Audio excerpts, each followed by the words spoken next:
Uhuru na nguvu. No. You looking at a free black man. Talk Black 360. You want to know what a free black man look like? Look at me. Uhuru na nguvu. Welcome to another dose of Talk Black 360.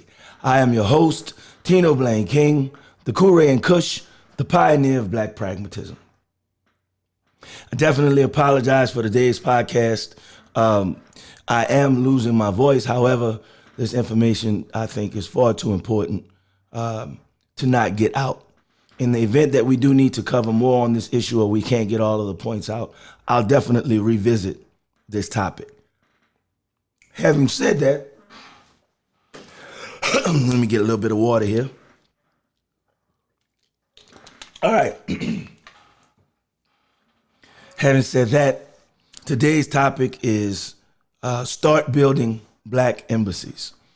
Now, one of the things that I want to make sure is very clear is in the process of building in black liberation, one of the issues that we've had is at every turn of trying to do something positive, we meet conflict from differences of opinions. We live in a microwave society, so we want things to happen rapidly. And people use time in between process to create a disdain, or it's artificially created because people believe that a process that is not working fast enough is an invalid process. So we're going to address a little bit of that today as well, but let's look at this situation that is calling for us to build black embassies. And we're going to talk about what black embassies are in the development of this podcast. So what do we have as our current situation? We always talk about the things that are ailing us: police brutality, poor education, lack of economics, all of those things, right? However, we have to look at root cause of that. If we're talking about empowering ourselves against a particular system, we can call that system white supremacy. If we're talking about empowering ourselves against a particular system, let's look at why we might be getting the result that we're getting. Our academic achievement and our models of education that we're using are all created by this system. The political platforms in which we negotiate our values, our benefits in society, these systems or these platforms are actually created by the system. Our economic vehicles, how we make money and what arenas do we engage in order to make money, these systems or these vehicles are controlled by these systems. You can call this system white supremacy. Even as far as if we look at our spiritual foundation, our spiritual systems currently are developed inside of white supremacy. Henceforth, we look at some of the religions and the things that religions teaches us, and we can't help but in our logical minds reject these things. But I'm going to talk to you about how we need to just begin to grab from each component of society the things that benefit, value us, bring those things together and use them to move forward.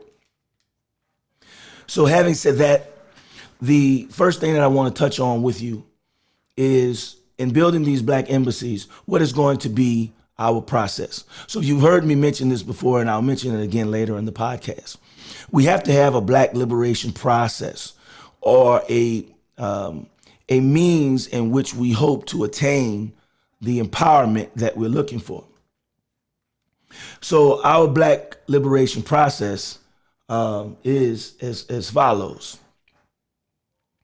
It is collective generational efforts of several diverse groups of black people to make white supremacy obsolete by building an independent system of empowerment which evolves through organizational structure and through pragmatic thought. And this is the motive or the mobilization tool that we will use inside of these embassies.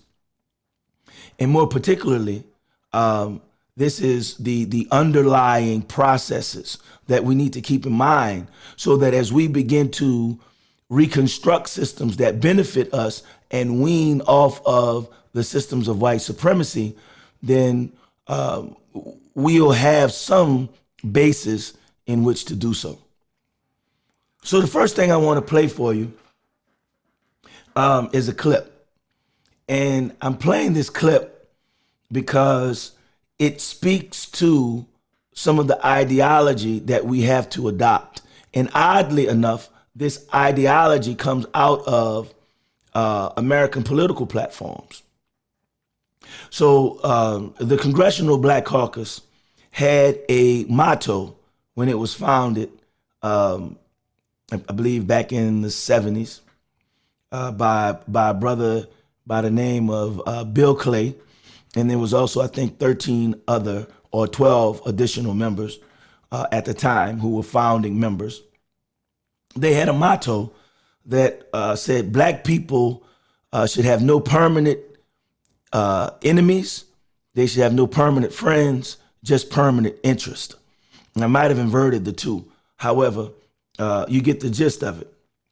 And in this context is where we'll start building a new political platform in the way that we should engage any political processes that we look into. So the first thing I want you to do is just take a look at this particular clip. Take a look. Is it time for a group of well-to-do African Americans to come together and say, we have to put together an apparatus where we are funding our own grassroots efforts for 2018 and 2020? I would do that. I would be the biggest supporter of that, Roland, if it's on this condition. If we came together with the idea that we're going back to what Bill Clay said, no permanent friends. This is not money for the Democrats. This is not money against the Republicans. This is for black interests. Right. So Okay, very, very important clip, because it illustrates from the perspective of a black entrepreneur that although we tend to believe that these folk have an agenda that can't be associated with black liberation, he is identifying from his perspective how he would engage in the process. So I think it would be incumbent upon us to reach into the bucket, if you will, and grab out those who can have some semblance of thought process that speaks to black interests. And as you can see from Bob Johnson, he's articulating what of black interest and how having a black political platform would be of interest to him. Now, just as a sidebar, in that clip, you also had Roland Martin, who presented something of a talented tent concept. He said the formation of this group should be done by wealthy black individuals coming together. Of course, that's something that we could discuss later. I'm not necessarily sure that that would be the best way to do it. However, there's definitely fruit there for us to nibble on.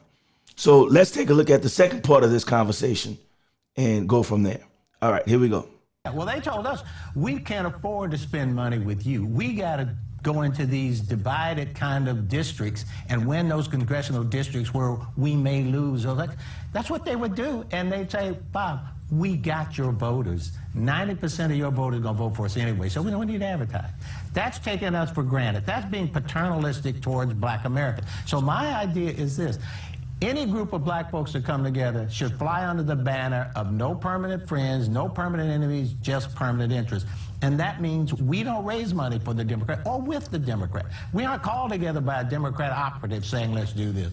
We aren't called together by a Republican operative saying, let's do it ourselves. Take our own destiny in our own hands. All right.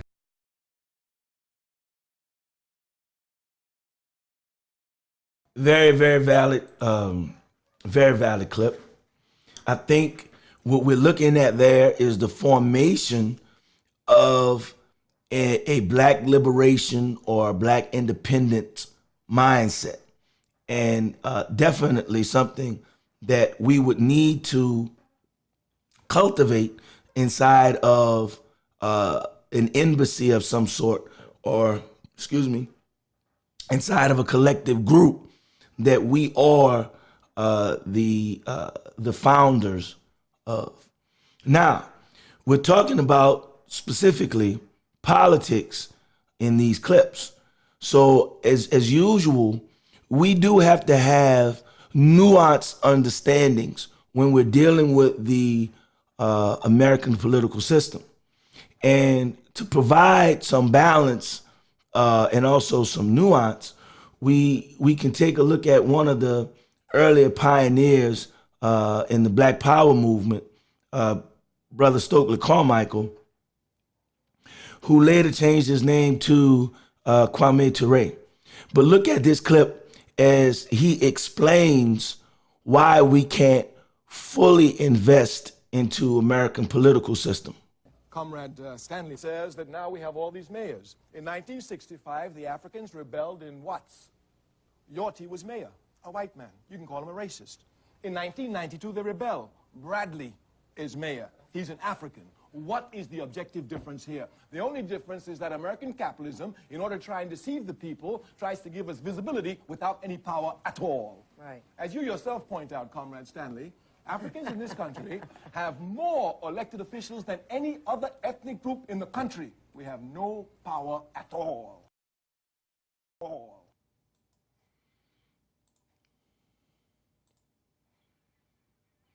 Okay. Still constructing the concept, building on the idea that we do need to refocus our interest when it pertains to politics, but understanding that politics alone will not give us the power that we need. So as we begin to develop these concepts, we do have to keep that alternative thought process in the back of our minds. And remember, this concept of black liberation and the black liberation process is going to have within it a diverse group of people or diverse groups of people. So we're not going to naturally see everything eye to eye, but if focused on the mission, we will be able to find those components of everyone's perspective that will add to the collective advancement. So I want to take a second now to play you a clip from let's say another group of people, another immigrant group that has a political process in place that is designed to empower their people who are in the U.S. Now remember, we are the only group of people, or the only racial group of people, who have been slaves on American soil. So we do have a different process that we need to investigate. However, I want you to take a look at some of these other organizations, and from this, we can begin to build some of the concepts that we need in order to empower ourselves. Now, this clip is pretty long, but it's something that I think we need to understand. We've come together from all 50 states as Jews and Christians, African Americans and Hispanic Americans, progressives and conservatives, Democrats and Republicans. Together, we form the fabric of our movement. We all, progressives and conservatives alike, are fueled by our passion to keep the alliance between America and Israel rock solid. And I stand here today because Israel is mi causa. As a man of faith, my spiritual roots have always been in Israel. I've witnessed the Israeli people stand and rise above their challenges to make the entire world a better place. At a time when American politics can be divisive, we are united. I believe in accepting others not despite of their differences, but because of those differences. Our work with AIPAC has allowed us to not only be a witness to history, but to be an active participant. Time and again, you and I respond with action. Action that says clearly and without hesitation, Israel, you are not alone. We will never, not ever, rest in our efforts to keep America strong and Israel safe. That is our pledge, that is our purpose, and that is our promise.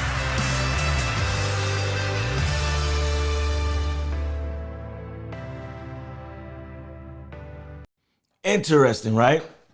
Very interesting, because in that clip, what we should draw from that is there's clearly a defined interest of this group, but this group bars none from committing to the work of accomplishing its purpose. As you heard them say, they would bring African Americans, they would bring progressives, they would bring liberals. It didn't matter, because their platform was to empower their people. And I think this is one of those things that in the most intricate parts of our development, we need to make sure that we're not alienating the forces that are going to allow us to empower Black people. So, but there's a difference there, but let's just keep building on this. Now, it was AIPAC, of course, building on the desires to protect Israel and to carve out a safe space for Jewish people. There's also a Palestinian American Congress, which is designed to, of course, carve out the interest of Palestinians. That organization, I think, was established in 1995. And in its work, it's established 21 chapters around the U.S. I think I may be mistaken, but I believe that AIPAC is probably represented in every state of the U.S. Then additionally, there's the League of United Latin American Citizens. And this is another group that is formed to forward the interest of Latin Americans. And in these conversations inside of these groups, you don't hear any of these groups really honing in on making America the focus of their conversations. Their focus is on their people and aligning their people with the thought process that is going to empower them in America. For example, in the mission statement of the League of United Latin American Citizens, it says, the mission of the League of United Latin American Citizens is to advocate the economic conditions, educational attainment, political influence, housing, health, and civil rights of the Hispanic population of the United States. So again, as you've witnessed in previous podcasts that I've done, in the political platform of the African American or the African American who makes it into the political arena, they tend to think that it is somehow taboo to speak of specific interests and policies that are designed for Black people. So I'm not going to sit here and say I'm going to do something that's only going to benefit Black people. But as we can see, other ethnic groups do, in fact, put forward a platform for their people to be able to build on and grow in. So I'm not going to sit here and say I'm going to do something that's only going to benefit Black people. Now, the major difference is these other ethnic groups draw powers from established states outside of the United States of America. And that is an advantage that black people do not have.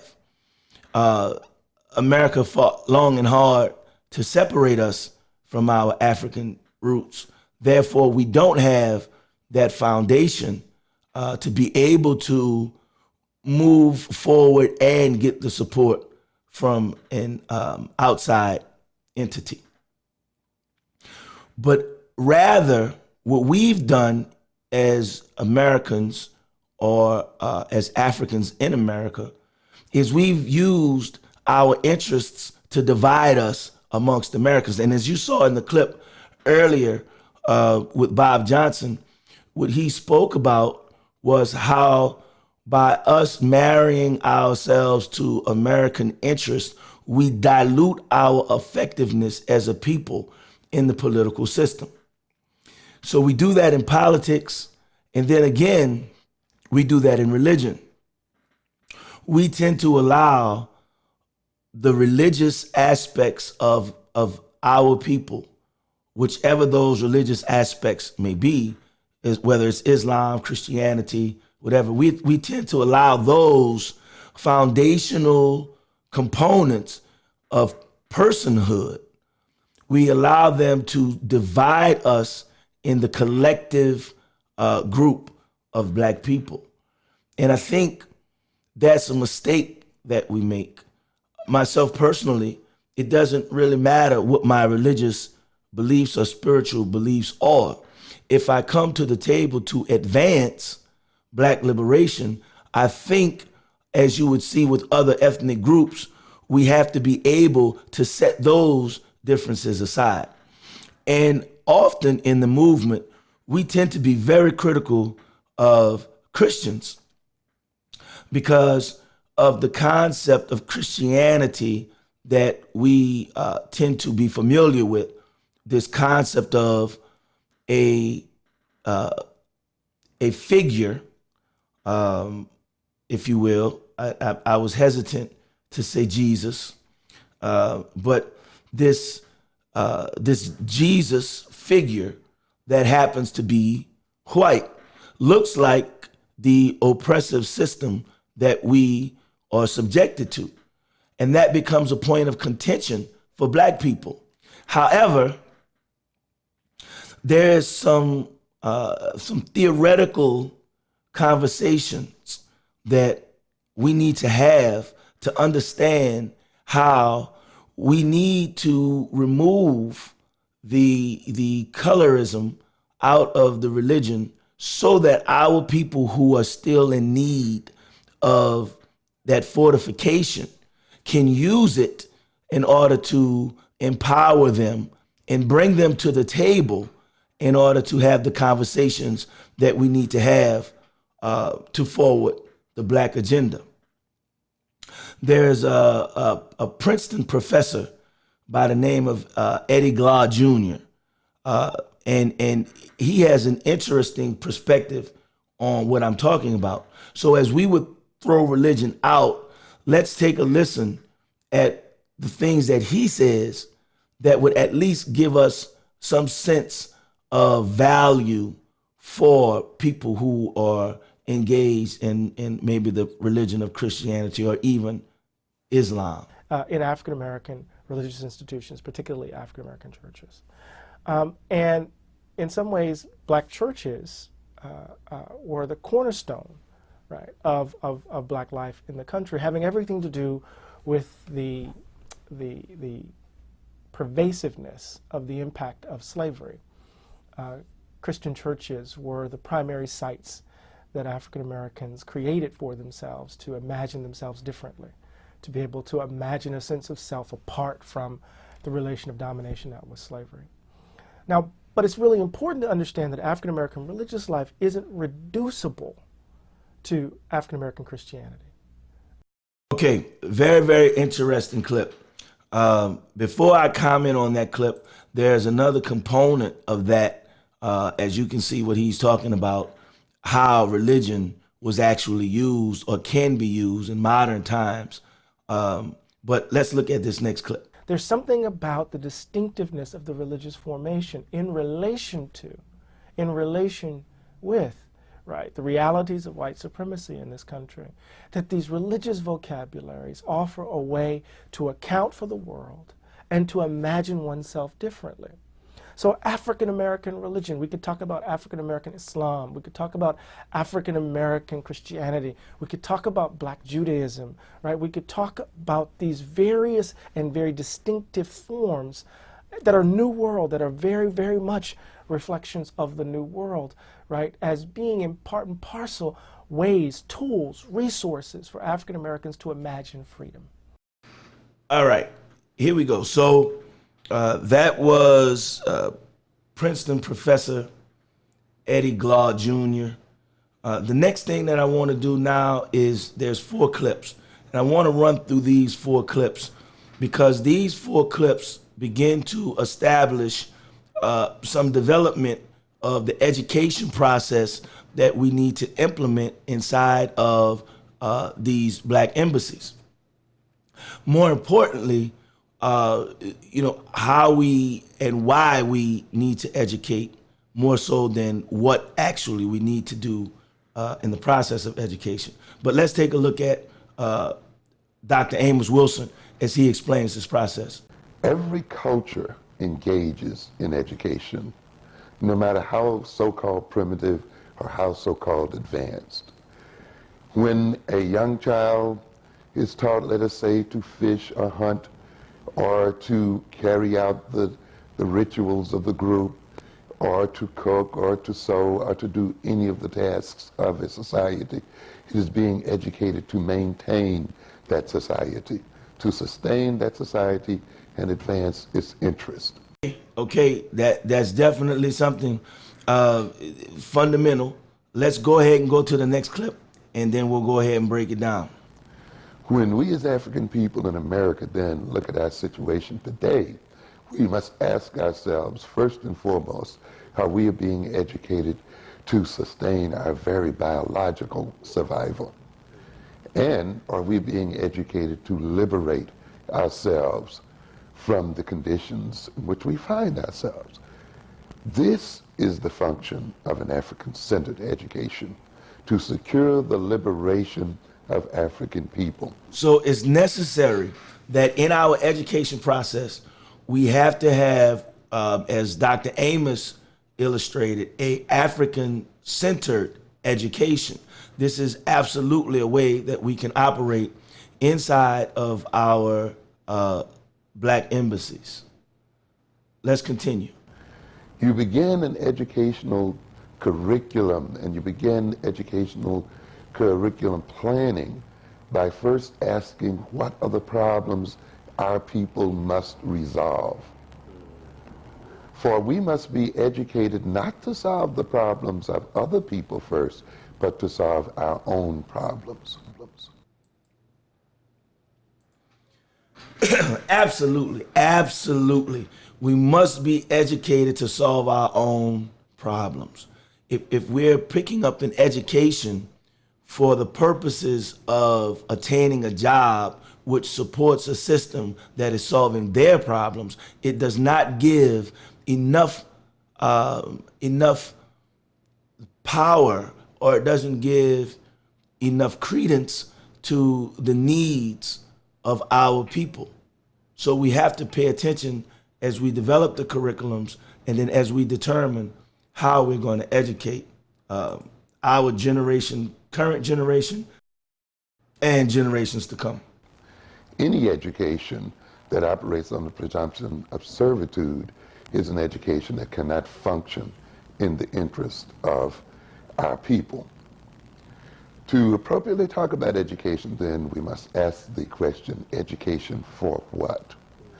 We must recognize that the primary function of education is to advance the interest of a people. That education is not primarily for jobs. Education is for survival. Wow, wow, very, very, very important clip. Education is for survival. And we have to be retaught the very basic principles of societal advancement for our people, the very basic principles of self-preservation. We are absolutely dependent upon a system that does not consider us one of their own. So what we have to make sure that we're doing as a people is educating our youth and educating ourselves in the principles that are going to advance us as a people. This is the formation and the rudimentary aspects of Black liberation. So now that we've gotten some fundamental concepts out there, let's go back to the process. Black liberation, collective generational efforts of several diverse groups of people to make white supremacy obsolete by building an independent system of empowerment which evolves through organizational structure and pragmatic thought. The reason this is so important is because these are the things or the systems that are going to work out the differences that we have amongst our people. But we need to be able to sit down and advance these processes pragmatically. We need to be able to value each thing that we bring to the table for its good and for its bad, as it aligns with our mission of Black liberation. And I bring this to the conversation because when we were in the Cushite Cultural Center, this was the foundation of how we were building. And it brought a lot of the concepts that people had, that were divisive. It brought these concepts together so that we could use them and empower each other from these concepts.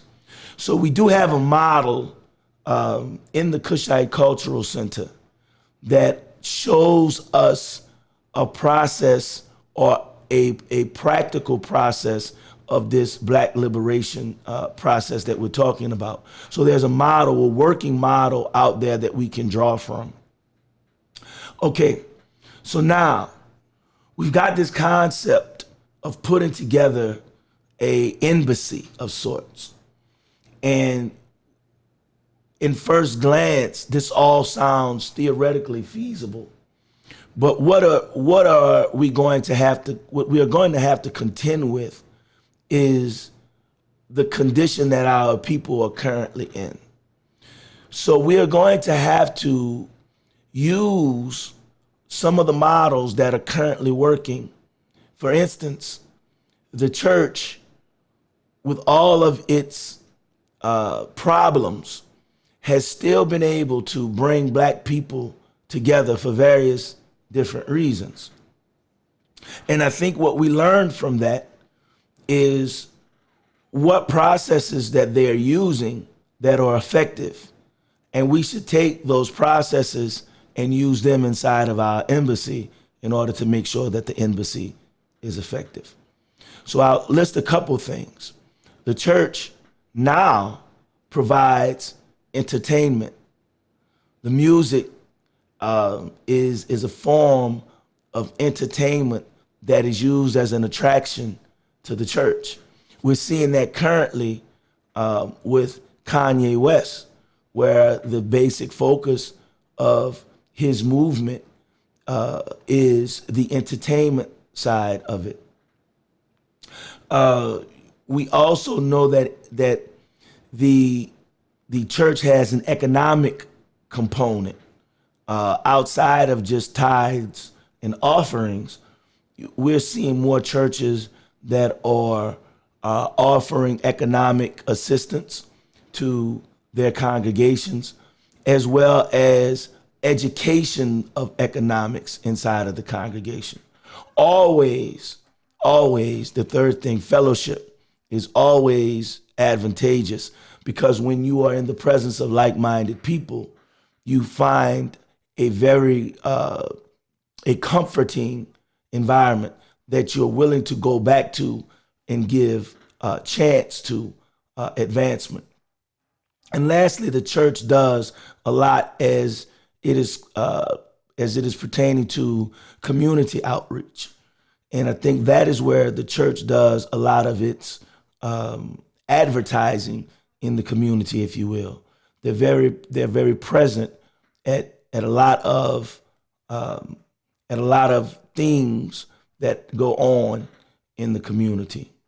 Now, with these concepts, we just need to get involved, find one or two people, small groups, and begin to create these safe spaces for our people, if you will.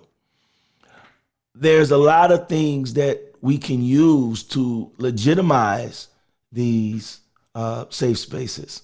We'll get into that context a little bit later. But there is one specifically that I do want to preview in this podcast. That one is neighborhood associations. I was doing some research, and in my discovery, I looked at some of the documentation that neighborhood associations were formed under. And it was very interesting to me to read the language inside of these documents and realize how independent these organizations are verbalizing themselves to be. So I just want to play this last quick clip for you and give you just a little bit of a seed, if you will, on how to take these concepts that we've talked about in the podcast and use these concepts in your area and in your community. All right, take a look. A neighborhood association is a group of neighbors and business owners who work together for changes and improvements such as neighborhood safety, beautification, and social activities. They reinforce rules and regulations through education, peer pressure, and by looking out for each other. Okay, so there you have it, the concept of a neighborhood association. What I'm saying is that is a model that we can use to begin some of these Black embassy concepts. Now, with everything else, this process is a long process. And I don't think we should jump into it thinking that there's going to be instant success.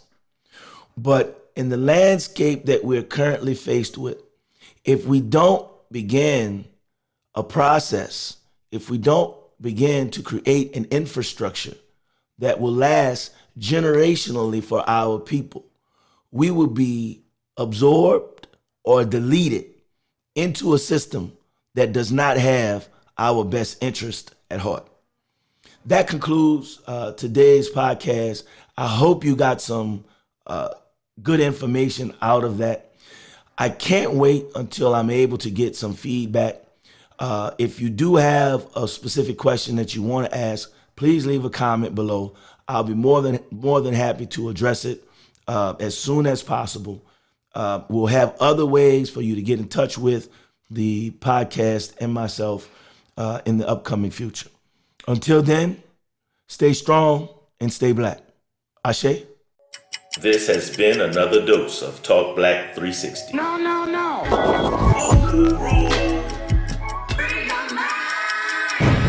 You will never be enslaved again by no man.